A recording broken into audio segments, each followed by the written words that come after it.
What a couple of days it's been. The Zane Grey Championship playoffs presented by Verizon. The 2024 edition was action-packed from Cabo San Lucas, Mexico.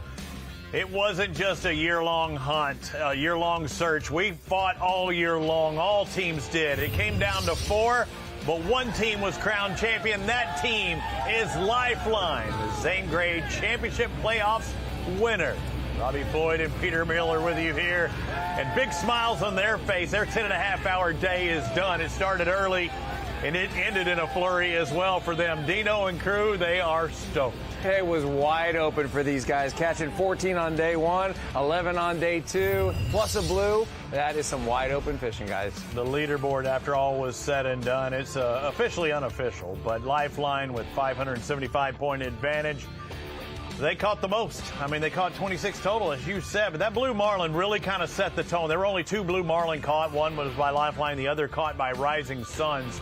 If you did that, you did something a little special, but they caught the numbers of striped as well, 25 to be exact. So they got it done from both ways. It was a great day for Lifeline, Lights Out, Rising Suns, as well as Southern Charm and Team All In. Welcome inside our SFC studios, Peter Miller, Robbie Floyd. I've been looking forward to this event for quite some time. I was hoping we would get to stay at the Corazon Cabo Resort and Spa. We didn't get that, Peter. Marriott down the street's got our name on it. But how much were you looking forward to today and yesterday as well, because you knew the possibilities were out there? Well, you just know it's like a wide open fishery. When you fish in Cabo, there's a chance of catching 100 in a day. You're always going to have multiple shots. When one comes up, there's always going to be more there. They may be deep, they may come up on the turn, but you're going to get a lot of shots. And then you've got that elusive blue marlin for that 450 points to top the other guys, and it's just fantastic fishing. There's a lot of great fishermen out there, but there's always going to be one that rises to the top, Robbie, and we saw that. 2 days just tearing it up for Lifeline, and it really kicked things off. They weren't the first team to catch a fish, but they were the first team to catch a blue marlin. That's really what set the tone for this team. And it wasn't just Lifeline in this area. There was a lot of charter boats. There was All In and Southern Charm as well. We had our other team out there in Lights Out. So it was a busy area. You see the boats in the background, but they caught them best, and they caught them early at 9:10 with a blue marlin. Yeah, it's a great way to start the tournament. You got to feel really good about that. And then at that point, you're thinking just keep pounding the striped marlin, just go, go, go. Maybe we'll get another blue. But, you know, like you said, there's charter boats, there's private boats, then there's tournament boats. There are people there that are there for another tournament that's coming up, so they're practice fishing. So there's a lot of fish around, but they're also being targeted by a lot of boats in the same vicinity. And these guys were able to do really well in the middle of those packs. I am surprised a little bit that there are only 2 blues caught this entire tournament. Watching one of them being caught in that first hour, right, literally of lines in the water. Let me tell you, Robbie, I fished 3 days, and we caught 284 billfish, and only 2 of them were blue marlin. Okay. And 2 of them were sailfish, and the rest were all striped marlin. Maybe I shouldn't be so surprised. And that's what shows the Bisbee's Black and Blue this next week. I mean, for those guys, they need to catch those type of fish, and they have to be over 300 pounders. I don't think this one's going to hit 300, but it is the right species. This fish right here is probably, you know, $100.25. I can't really tell exactly. Those are but you know, you want to change your deployment of baits. You want to change the profile. You want to get larger, bigger spreads. You want to get giant smoke trails. You want to bring up those big, aggressive, bigger marlin. The striped marlin will eat them. They're always there, but you really want to separate yourself from those to go for the bigger fish. I was talking with Greg Trenner this morning before they took off on day number 2 by phone down in Cabo, and he says they were looking all day for a blue marlin. I mean, I guess they're looking on sonar. They're looking underneath that water. How does it look? How is it set up different than, say, the striped marlin? Is you see one big blob all by itself? Okay, that's our guy. Well, you know, I got to be honest with you, Robbie. I haven't used the sonar myself. I've been so busy doing my thing and doing the Sport Fishing Championship and doing all this. And the advent of this transducer that's able to track these fish, it's just absolutely incredible. So your day, you'd physically have to see them, you know, like, oh, we got a chaser, that's a blue. We would see them on a regular fish finder, on a regular transducer. You could see them coming up from 250 to 100, like 50, and the captain will say, hey, get ready. And this was 10 years ago, and they show up in your spread, but nothing like today. I mean, you literally can follow these fish for an hour, hour and a half, 2 hours, and maybe get a bite. Tex told me once they go down to 250 feet, he gives up on them and moves on. but they will try to head them off at the pass and present the baits as many times as possible to try and get that bite. But you definitely want a bigger profile bait. You want to have, mackerel, you want to have all kinds of things to deploy to be able to get the bite of the bigger fish. And you hear those famous words, let's get them back out. This is the start of the tournament, and to get a blue at the start of the tournament, I mean, the first fish was only caught, an hour before, or less than an hour, by 30 minutes before. Go, baby. First blue marlin of the playoffs. Let's go. Jordan Benefield. Moving on a little bit later. This about 10, 15 minutes later? Got another one on. This is a different species. Watching that teaser. What do we got there? We're already on one.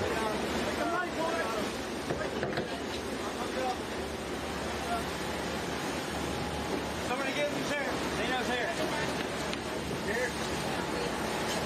Ready? Like that? Coming in with him, or do we?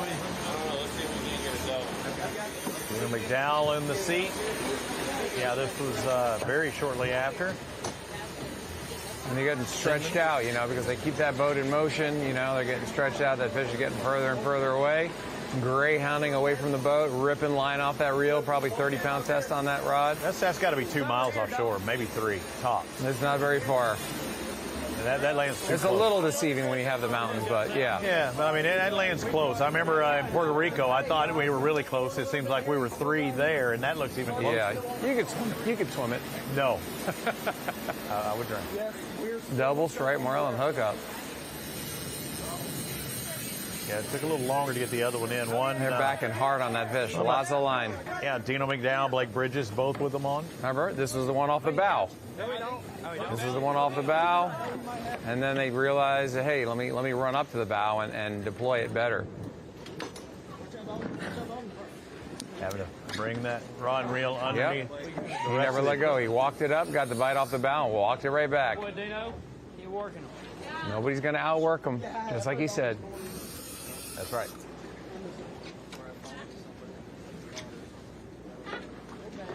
You see the other boat in the, right off their corner there. That boat was backing up too.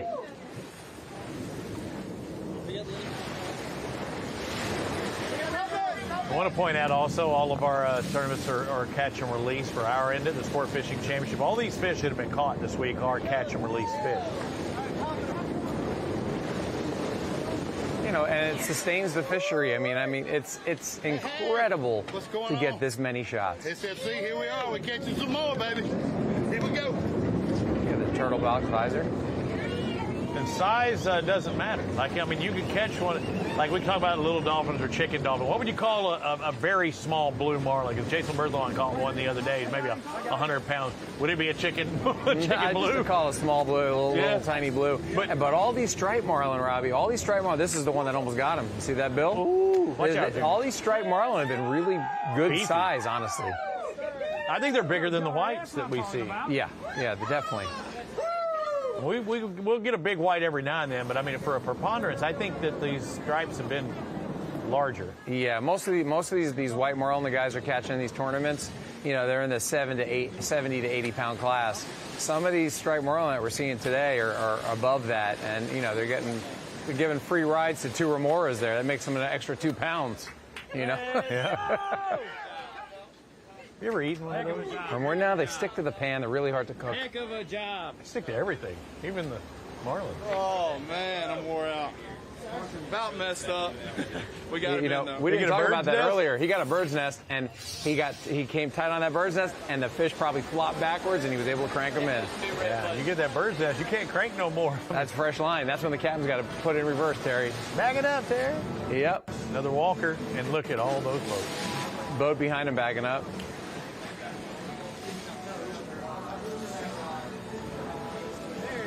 There's Lori. Yeah, she's getting in the action as well. Always staying tight on those fish. There he is. Yeah, this is about 10:30ish There's no crying in baseball, on day number 1. and there's no getting slack on fish. And this is after a 10-minute little move there from Dalton and Lori. They're catching them in flurries. Let's go, baby. The goalie in the NHL, Neil Fleury. Yeah, Pretty good. yeah. Well, he's keeping them away. They're bringing them in. Yeah. He's blocking them and they're bringing them. Thank you. Yes. Here comes another one. Like that energy. Yeah, that nice Louisiana accent. Thank you. Yeah. So nice. Lifeline. There it is again. He's always on them.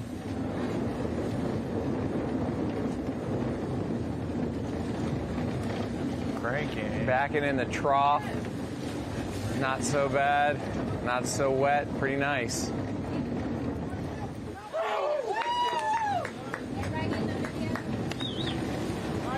And a word from Dino coming up. That was about midday. I think it was about 12:30 or so. What I'm talking about. First one out the way. Number one on final day, baby. Oh no, that was. This is day 2. I thought we were still working on day 1. It caught so many dang fish. Did I mention they caught 26 total? You did. 13 a day. Like the group as a whole, all 4 teams coming into the day had a 10 fish average, 10 bill fish average. So they bettered that. 87 fish for the 4 boats.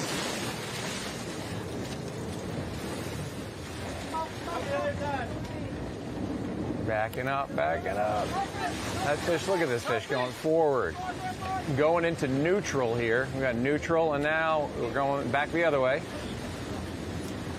Hey, I want to. Back the other way. I mean, that fish was absolutely wild. Those are the fish that you got to watch out for. That could be a cockpit partner and in any given second. Did you look and see what time that one was? Here we go. Did you ever see that? Oh, there we go. Can't stop this train. All aboard. What I was thinking about, I was like, you look at Lifeline, and at 1:15 when they catch their fish, and this one's jumping up close, and they're splashing, and it's a lot of excitement. They're splashing. They're splashing. Look at the timeline, Lifeline. At 1:13, they get a stripe. 1:18, they get a stripe. 1:38, they get a stripe. 1:58, they get a stripe. They were absolutely just hammering them on from 1:15 to 5:30. They caught probably more than half of the total fish caught. They pulled away at the end. And look at that water coming on board. Yeah, this is the wet one. This is where you got your wet wipes. They don't need that. They needed Bounty. That monster towel is saturated. Fix your shorts. Your pockets are filled with water. Your shorts are coming down on live national TV. These are good pals. My pals would have let my shorts go down to my feet. Great support system right there. Got to keep them Molokais working. See how they're going forward a little bit. Sometimes on those point precious Whoa. fish, the captain will not go forward. Remember and that back boat at the will fill. Dominican, we saw homeboy get thrown out. Oh, yeah. We went back until we went forward, and that's when we lost him. He blew out a flip-flop, remember? Yeah. He did the old Jimmy Buffett. Look how fast that those boats can take on water when they're backing up to those fish. See the GoPro on the pole getting that video footage as well. Got to open that transom door if it gets any worse than that and let that water out. Pull forward and just dump it. There he goes. I hope that was entertaining for everybody, because definitely entertaining for us. I tell you, they keep catching them till the very end. Let's take a look at their catch card. When I say till the very end, we didn't get to see it at the time, but at 5:34, lines had to be out of the water at 5:30 unless you had one on. They had one on as time expired. Blue marlin, that's really what did it for them. Now, they won by more than that, but having that blue in their back pocket really made the difference. But I'm telling you, that last 2 or 3 hours, they caught so many stripes, and 26 total. And team owner, Dino McDowell, he's got to be happy with the finish. Hey, guys. Man, all I know what to do is to say, wow, this has been such a spectacular year. We've had so many chances to do anything great, but look at where we're at. We're in Cabo. We come down here, we dominated, and we took care of business. You know, I've got the greatest team in the world, but number one is ahead of all of us. We want to thank Jesus Christ, our Lord and Savior. He has brought us to the winner's circle, and we just accept everything that he's given to us, man. And we just love SFC, everybody that's involved. I love my camera crew that I've got, and I love Courtney, and I love Riley, and Mark, and all of them. Clee, William, I love everybody. And then just thank you guys for tuning in for what we have going on. Thank you. You know who we didn't hear? He didn't love us, but we love Dino. Well, we just know he takes it for granted that, you know, we understand it. We do. That was a very nice thank you, and that was a very nice celebratory speech. It was godlike. He was sitting on the transom with the sun behind him. He's you know, a little backlit, and just beautiful speech. You're gonna have to do a True Dino champion. monument in Brazil next time, like the Christ monument. It's down there in Rio. That is awesome.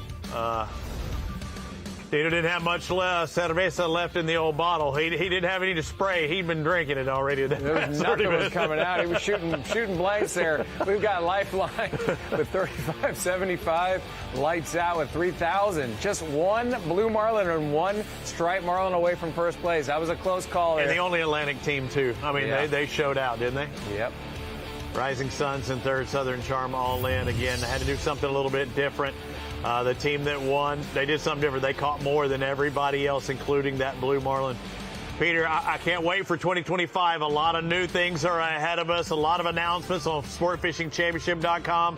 For Peter Miller, I'm Robbie Floyd. Congratulations to Lifeline, your SFC champions.